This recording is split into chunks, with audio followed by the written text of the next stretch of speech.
네, 여러분, 우리가 살아가면서 종종 인생에 어두운 밤을 만날 때가 있습니다. 우리 계획이 어그러지고 또 의지했던 사람들과의 관계가 다 깨어져 버릴 때가 있죠. 우리가 홀로 남겨졌다라는 어떤 고독감이 밀려올 때도 있습니다. 이제 나는 어디로 가야 될까? 이제 내가 무엇을 해야 될까? 나를 도와줄 사람은 정말 아무도 없을까? 그런 절망감에 우리가 빠져 있을 때가 있죠. 오늘 본문에 등장하는 야곱의 처지가 바로 그러했습니다.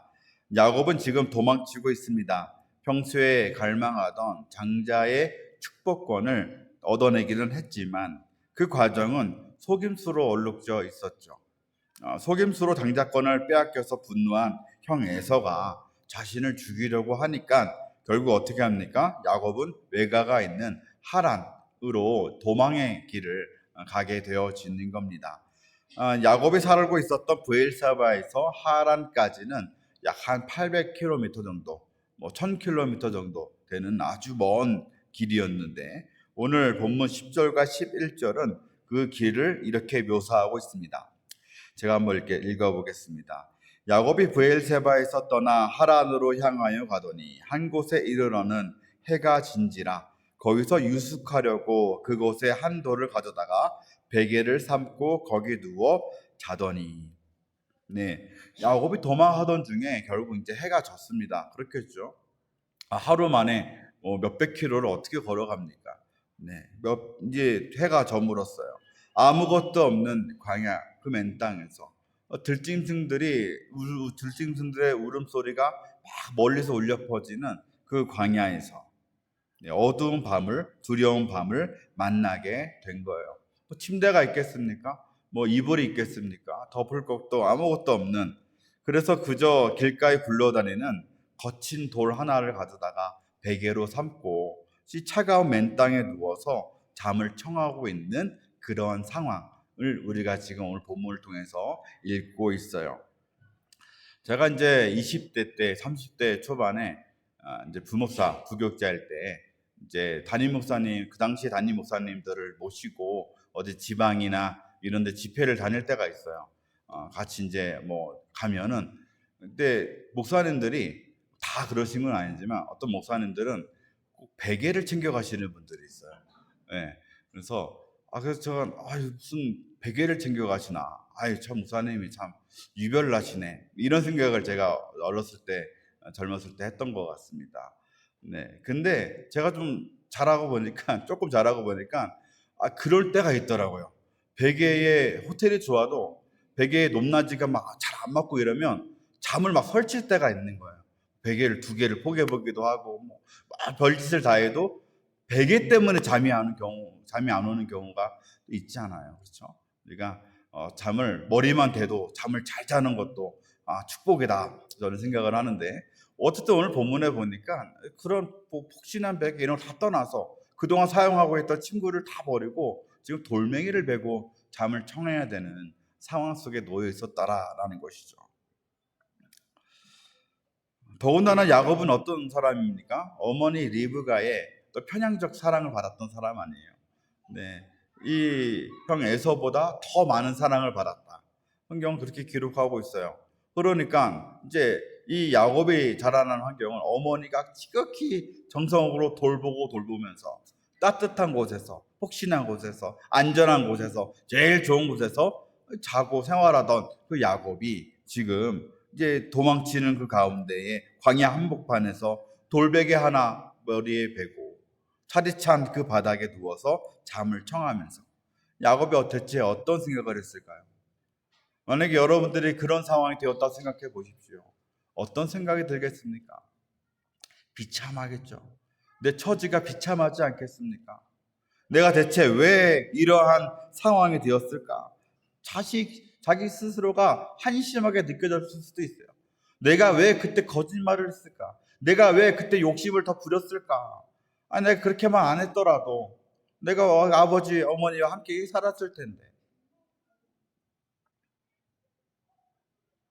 이 어머니 리브가의 뒤에 숨어서 형과 아버지를 막 속이던 승승장구하던 그 당당함이 다 사라져 버렸어요. 이제는 그냥 도망치는 범죄자예요. 그냥 인생의 실패자예요.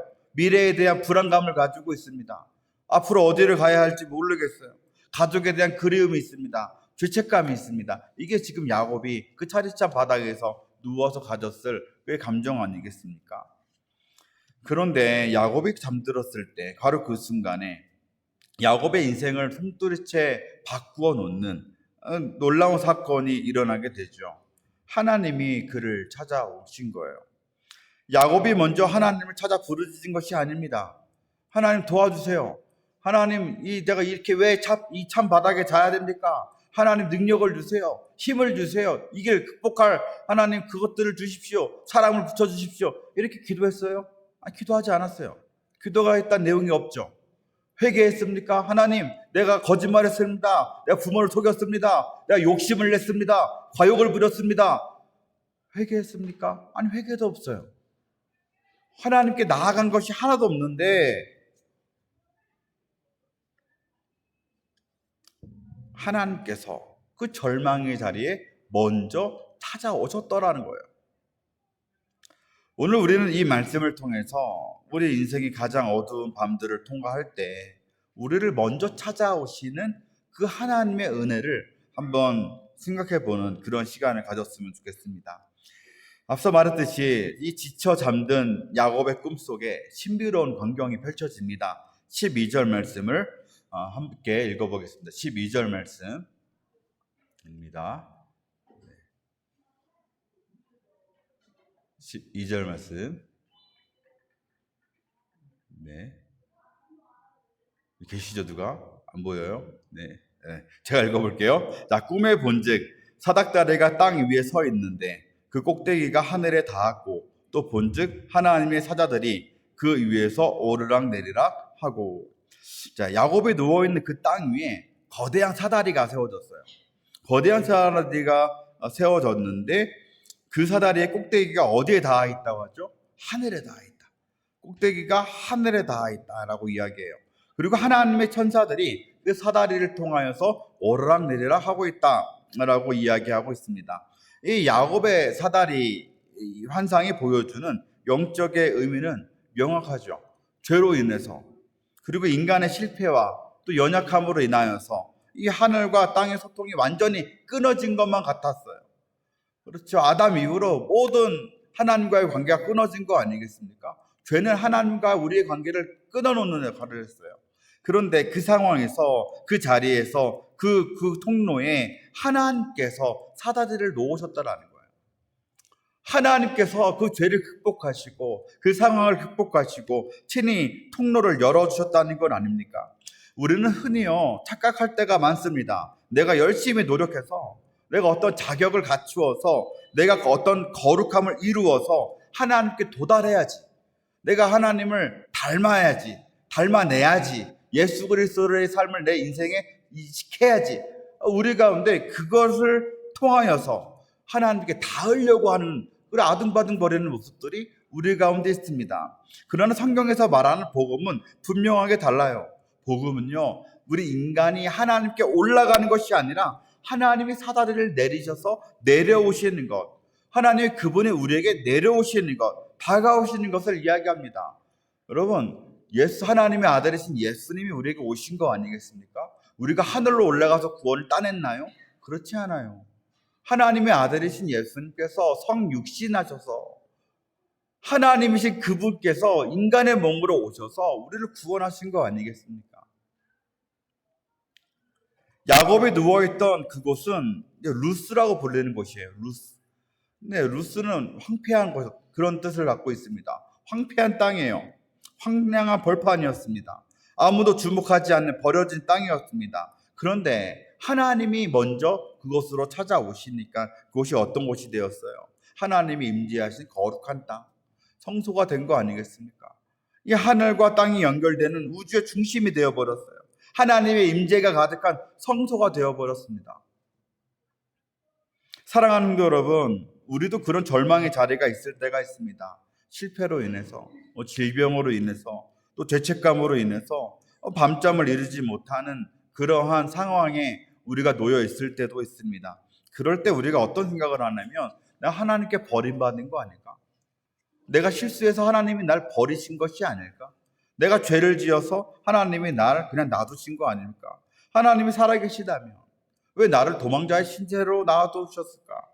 하나님이 살아계시다면 이 고독한 자리에 나를 내버려 두실 수가 없다. 낙심할 때가 있습니다. 그러나 여러분 기도하십시오. 여러분 기억하십시오. 우리가 외롭게 철저하게 혼자 남아있는 그 자리에 하나님께서 하늘의 문을 여시고 사다리를 내리시는 그 자리가 될 수 있더라는 거예요. 우리는 하나님을 찾을 힘조차도 잃어버릴 때가 있죠. 하나님께 기도할 생각조차 못할 정도로 너무나 힘들고 낙심될 때도 있어요. 하나님, 전 도무지 하나님께 지금 기도할 수 있는 힘이 하나도 없습니다. 뭐 그럴 수가 있어요. 그렇게 쓰러져 있을 때, 포기하고 있을 때에도 하나님은 우리를 포기하지 않으신다라는 거예요. 주님이 먼저 우리를 찾아와 만나주심을 여러분들 믿으시기를 바랍니다. 하늘 문을 여신 하나님, 하늘 문신 여신 하나님이 이제 그 사다리 꼭대기 위에서 야곱을 향해서 말씀하기 시작합니다. 13절, 14절 말씀을 제가 읽겠습니다. 또 본즉 여호와께서 그 위에 서서 이르시되 나는 여호와니 너희 조부 아브라함의 하나님이요 이삭의 하나님이라. 내가 누워있는 땅을 내가 너와 내 자손에게 주리니 내 자손이 땅에 티끌같이 되어 내가 서쪽과 동쪽과 북쪽과 남쪽으로 퍼져나갈지며 땅의 모든 족속이 너와 내 자손으로 말미암아 복을 받으리라. 하나님이 먼저 자신을 계시하시는데 어떻게 계시하시냐면 나는 너의 조부 아브라함의 하나님이요 너희 아버지 이삭의 하나님이다 라고 이야기를 먼저 하셨죠. 관계성을 먼저 밝히세요.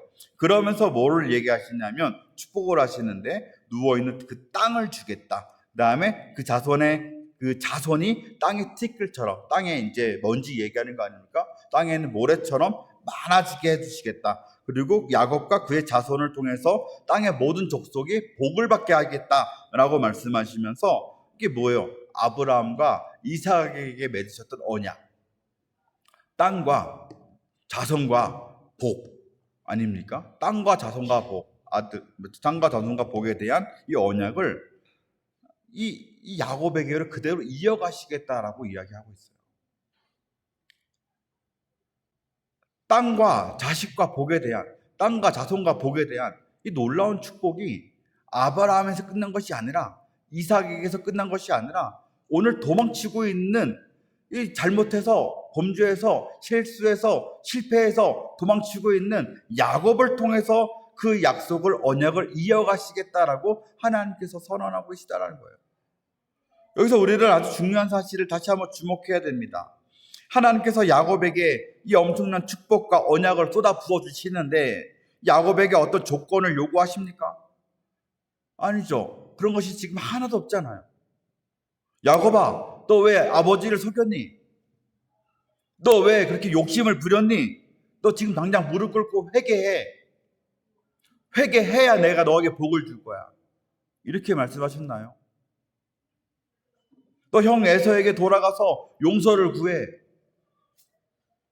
이 형한테 용서를 받아야 돼. 용서를 받아야지만이 내가 복을 줄 거야. 하나님이 이렇게 말씀하지 않으셨다라는 거죠. 하나님은 하나님의 그 놀라우신 은혜는요, 인간의 은혜, 인간의 자격, 인간의 공로에 매이지 않습니다. 야곱은 도덕적으로 완전히 실패한 사람이었고 영적으로 무지했어요. 하나님을 제대로 알지 못했어요. 축복이 뭔지 잘 이해하지도 못했어요. 인간적으로 얼마나 야비한 사람입니까? 형도 속이고 아버지도 속이고. 그러나 하나님의 선택과 하나님의 그 사랑은요, 야곱의 그 어떠함 때문이 아니더라는 거죠. 야곱이라는 사람이 어떤 도덕성, 야곱이라고 하는 사람이 어떤 신앙의 어떤 깊이, 뭐 이런 것과 관계없이 오직 하나님의 신실하심과 하나님의 주권적인 그 자비하심에 근거했다. 이게 하나님의 선택이에요. 하나님의 사랑이에요. 하나님 베푸시는 은혜예요. 우리의 구원, 우리의 삶, 우리의 구원도 마찬가지 아닙니까? 우리가 하나님의 자녀가 되었고 오늘 여러분들이 이 자리에 나와서 예배드릴 수 있는 이유가 무엇입니까? 여러분들이 남보다 다 착해서 그래요? 물론 착하실 수 있죠. 맞죠? 옆에 사람의 얼굴 한번 보십시오. 네, 착하게 생겼습니까? 네, 차마 못 보시겠어요? 봤는데 아닐까봐. 네. 우리가 착해서 그렇습니까? 왜 도덕적으로 남들보다 훨씬 우월해서 여러분들 하나님께서 이 자리에 불러주셨을까요? 여러분들 뭐 11조를 많이 할 것 같은 사람이라서 하나님께서 불러주셨을까요? 아무 관계가 없어요.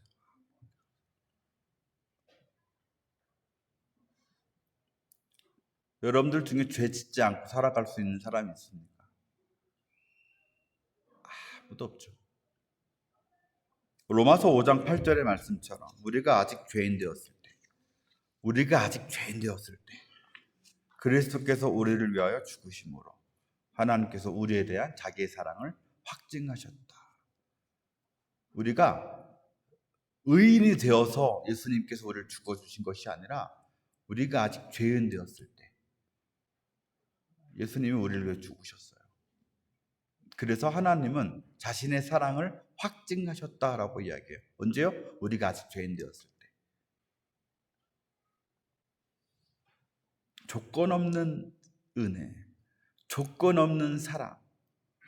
여러분들 믿으십니까?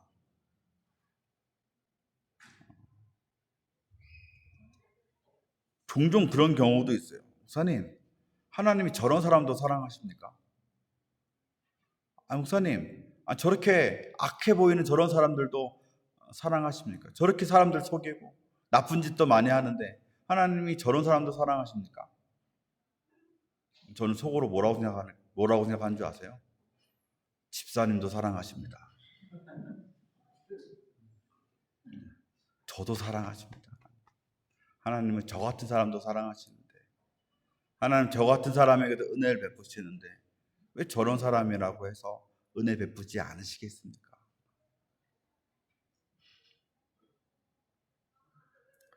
하나님의 조건 없는 이 은혜는요, 나에게만 주어지는 것은 또 아니죠.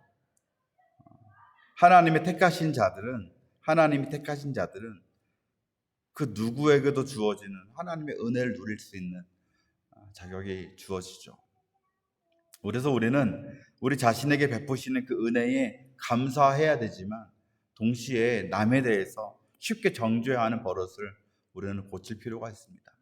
반대로 우리는 자기 스스로에게 실망해서 하나님 앞에 나아가기를 두려워할 때도 상당히 많이 있습니다. 하나님, 내가 자꾸 왜 똑같은 죄를 지을까요?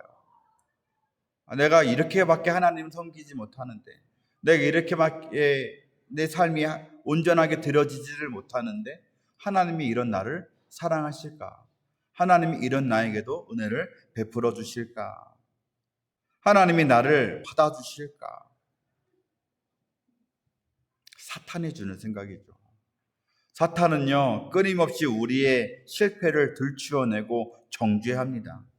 10년 전에 지은 죄도 20년 전에 지은 죄도 계속 끌고 와서 너는 그것 때문에 하나님 앞에 나아갈 수가 없어. 우리를 정죄하고 우리를 넘어뜨리려고 하죠. 우리가 하나님 앞에 나아가지 못하도록 하려는 사탄의 방법이에요. 이것은 마치 내 공로로 은혜를 받는 것처럼, 내가 열심히 해서 구원을 받는 것처럼 착각하게 만드는 사탄의 전략입니다. 물론 우리는 죄를 반복해서 지어서는 안 되죠. 노력해야 되죠. 양심의 가책이 계속해서 느껴지는데 그 죄를 반복해서 짓는 것은요, 옳지 않습니다.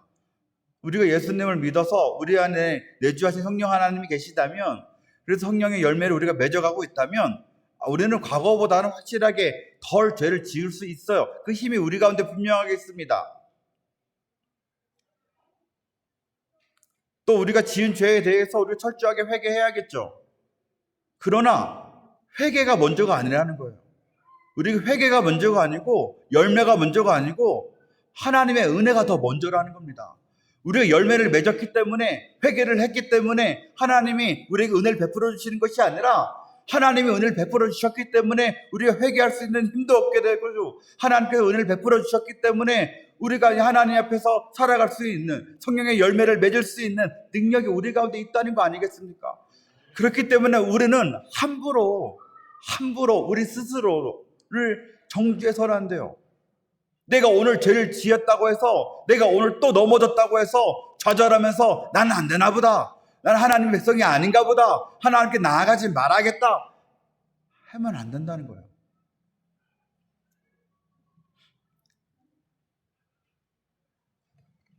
오늘 본문 속에 하나님을 다시 한번 보십시오.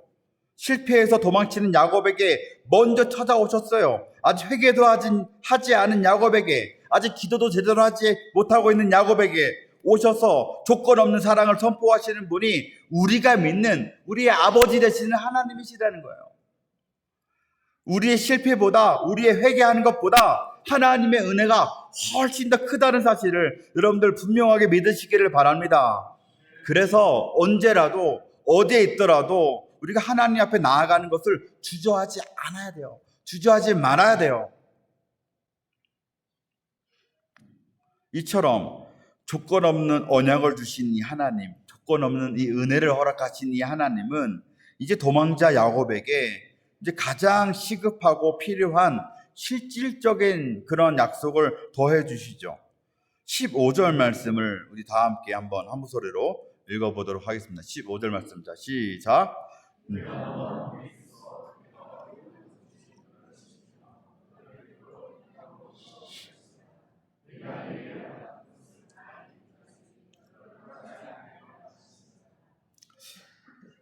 이 약속이 내가 너와 함께 있어서 네가 어디로 가든지 너를 지키며 너를 떠나지 아니하리라. 이 야곱에게 주신 하나님의 약속이 오늘 우리에게 주시는 말씀으로 여러분들 받으시기를 바랍니다. 먼저 뭐라고 하시죠? 내가 너와 함께 있겠다. 내가 너와 함께 있겠다. 지금 현재, 지금 혼자가 된 것 같은 이 고독 속에서, 외로움 속에서 이 야곱에게 말씀하시는 거예요. 너는 혼자가 아니야. 지금 현재 내가 너와 함께 있어. 너와 함께 있어. 이 임마누엘의 약속 아닙니까? 임마누엘의 확신을 시켜주는 거 아니겠습니까? 그런데 지금 이 순간에만 함께 있겠다라는 것은 아니에요. 너가 이제 가면 끝이야, 이것이 아니죠. 어떻게 말씀하시죠? 계속해서 보면 내가 어디로 가든지 너를 지키시겠다. 어디가 어디로 가든지 내가 너를 지켜주겠다라고 약속하고 계세요. 이제 앞으로 겪게 될 수많은 위기가 있고 고난이 있고 하란이라고 하는 이 낯선 땅에서 이 타향살이를 해야 되는데, 이 모든 여정 속에서 하나님이 친히 방패가 되어주겠다, 산성이 되어주겠다, 요새가 되어주겠다라고 약속하시는 거 아닙니까? 더 나아가서 하나님이 더 큰 약속을 하십니다. 너를 이끌어서 결국에는 이 땅으로 돌아오게 할 것이다. 이 도망의 길이 끝이 아니라, 거기서의 삶이 끝이 아니라 그냥 도망자의 삶으로 끝나는 것이 아니라 반드시 약속의 땅, 아브라함과 이삭에게 약속했던 그 약속의 땅, 그 땅으로 안전하게 복귀하게 하겠다라고 하나님께서 마침표를 딱 찍어버리세요. 이것은 바뀔 수 없는 현실이라는 거예요. 그것은 반드시 이루어지게 될 일이라는 거죠. 그리고 그 일을 함에 있어서 뭐라고 하십니까? 하나님이 야곱에게 허락하신 것을 다 이루기까지 야곱을 떠나지 않겠다. 내가 너에게 허락한 것을 다 이루기까지 너를 떠나지 않겠다 약속하십니다. 당신의 사랑하는 백성들을 향한 하나님의 그 열심, 약속을 반드시 지키시려는 하나님의 그 신실하심, 분명하게 보여주는 약속 아닙니까? 우리는 약속을 자꾸 어기죠. 우리는 약속을 어기고 도망치는 일들이 얼마나 많이 있습니까? 우리 인간이 만들어 놓은 그 규율이 깨질 때가 얼마나 많습니까? 그러나 하나님은 당신이 뱉으신 그 말씀을, 당신이 약속하신 그 모든 일들을 다 성취하기까지 결코 야곱을 손에서 놓지 않으시겠다라고 분명한 의지를 보여주셨다라는 거예요. 야곱은 지금까지 자기의 방법으로 인생을 세워왔습니다. 자신의 장꾀와 자신의 수단으로 인생을 좀 만들어 보려고 했습니다. 형의 발꿈치를 잡고 태어났어요. 이 팥죽 한 그릇으로 장자권을 샀어요. 이 염소털을 몸에 붙여가면서 아버지를 속였던 사람이 이 야곱 아닙니까? 그렇게 치열하게 발버둥 쳤던 결과가 뭐예요? 광야에서 돌베개를 베고 찬바닥에 누워있는 도망자의 신세였습니다. 인생을 자기가 책임지려고 할 때, 인생을 자기가 만들어 보려고 할 때 남는 것이 뭐예요? 허무함, 두려움 뿐이었습니다. 바로 그 순간에 하나님이 개입하신 거 아닙니까? 하나님이 개입하셔서 야곱의 인생의 주도권을 가져가신 거예요. 야곱아, 이제부터는 내가 너의 인생의 주인이 되어주겠다. 야곱아, 이제는 내가 너에게 책임을 지겠다. 인생은 너가 책임지는 것이 아니라 내가 책임지는 거야. 내가 너와 함께 하겠다. 내가 너를 지키겠다. 내가 너를 이끌겠다. 내가 너를 떠나지 않겠다. 인생의 주어가 바뀌어 버렸어. 야곱 자기 중심의 인생에서 하나님 중심의 인생으로 바뀌게 된 거예요. 하나님이 하시겠다. 하나님이 이끄시겠다. 하나님이 함께 하시겠다. 하나님이 떠나지 않으실 것이다. 사랑하는 여러분, 이 약속은 오늘을 살아가는 우리에게도 주시는 말씀이기도 합니다. 우리는 늘 내일이 불안해서 내일을 알지 못해서 불안하게 살아가죠. 이 사업의 위기가 있고 가정의 위기가 있고 노후에 대한 걱정들도 있어요. 우리 자녀들에 대한 미래가 얼마나 걱정이 많이 됩니까? 이 아이들이 이 앞에 20년, 30년 뒤에 이 세상을 잘 살아갈 수 있을까? 거기서 그 하나님께서 원하시는 삶을 살아낼 수 있을까? 그러나 오늘 주님이 우리에게 말씀하시는 거예요. 내가 너에게 허락한 그 구원과 축복을 다 이루기까지 내가 너를 떠나지 않겠다. 믿으십니까? 우리는 약해요. 우리는 약해서 우리가 하나님을 붙드는 손은 그 손은 약해서 때로는 낙심하기도 하고 우리가 잡은 손을 놓기도 하고 시험 들기도 하고 넘어지기도 하지만 그러나 우리가 하나님께 붙들려 있는 것은 내가 붙잡고 있기 때문이 아니라 하나님이 우리를 붙잡고 계시기 때문에 우리 여전히 하나님께 연결되어 있음을 여러분들 믿으시기를 바랍니다. 우리를 붙드시는 하나님의 강한 손은요 결단코 우리를 놓지 않으실 거라 오늘 본문에 약속하고 있어요. 이 동행의 약속을 굳게 붙드시기를 축복합니다. 말씀을 정리하겠습니다. 이 꿈에서 깬 야곱의 반응이 어떠했습니까? 16절과 17절 말씀. 야곱이 잠에 깨어 이르되 여호와께서 과연 여기 계시거늘 내가 알지 못하였도다. 이에 두려워하여 이르되 두렵도다. 이곳이여 이것은 다름 아닌 하나님의 집이요 이는 하늘의 문이로다. 이 야곱이 영적인 각성을 경험하게 됐어요. 영혼이 다시 태어나게 됐어요. 하나님이 과연 여기 계시거늘 내가 알지 못하였도다. 야곱은 하나님이 그냥 그 아브라함의 땅, 이삭 아버지가 있는 이삭의 집에만 머무시는 분인 줄로만 알았어요. 아버지 이삭의 제단에만 계시고 브엘세바에만 갇혀 계신 분으로 착각했습니다. 그러나 하나님이 지금 이 땅에, 이 루스 땅에, 황폐한 땅에, 이 차디차 바닥이 있는 이 땅에 먼저 와 계셨음을, 그리고 늘 자신과 동행하고 계셨음을 지금 이 야곱이 깨닫게 되어진 겁니다. 그리고 이제 야곱이 어떻게 합니까? 그 하나님을 두려워함 속에서, 하나님을 경외함 속에서 자신이 베개로 삼았던 돌을 다 가져와서 기둥으로 세우고 그 위에 기름을 붓죠. 그리고 그 땅 이름을 베델, 하나님의 집이다 라고 이름을 부르지 않습니까? 야곱의 가치관과 야곱의 인생관이 바뀌었어요. 야곱이 절망하던 자리가 이제 하나님을 예배하는 장소로 바뀐 거예요. 하나님을 찬양하는 자리로 바뀌었습니다.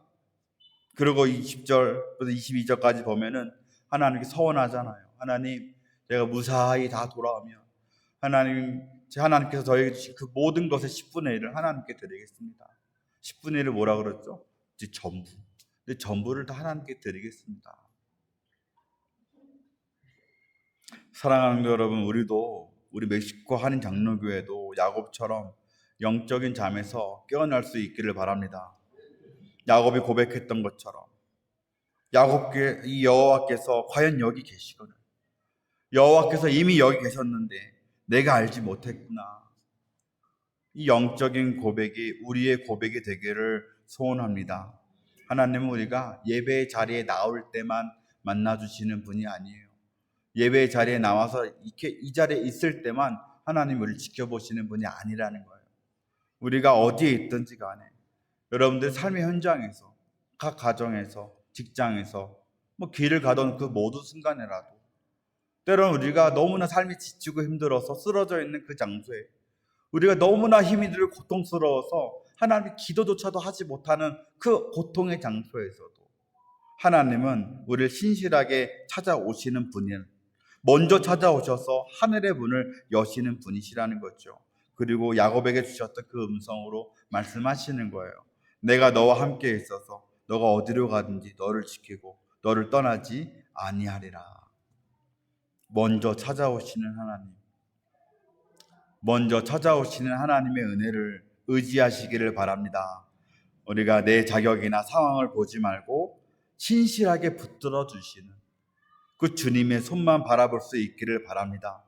여러분이 거하시는 그 거친 땅, 여러분들의 그 서 있는 광야 루스가 하나님을 예배하는 하나님의 임재와 축복이 가득한 베델로 변화되어지는 놀라운 역사가 우리 가운데 멕시코 한 장로 교회 가운데 일어나기를 주님의 이름으로 간절히 축원합니다.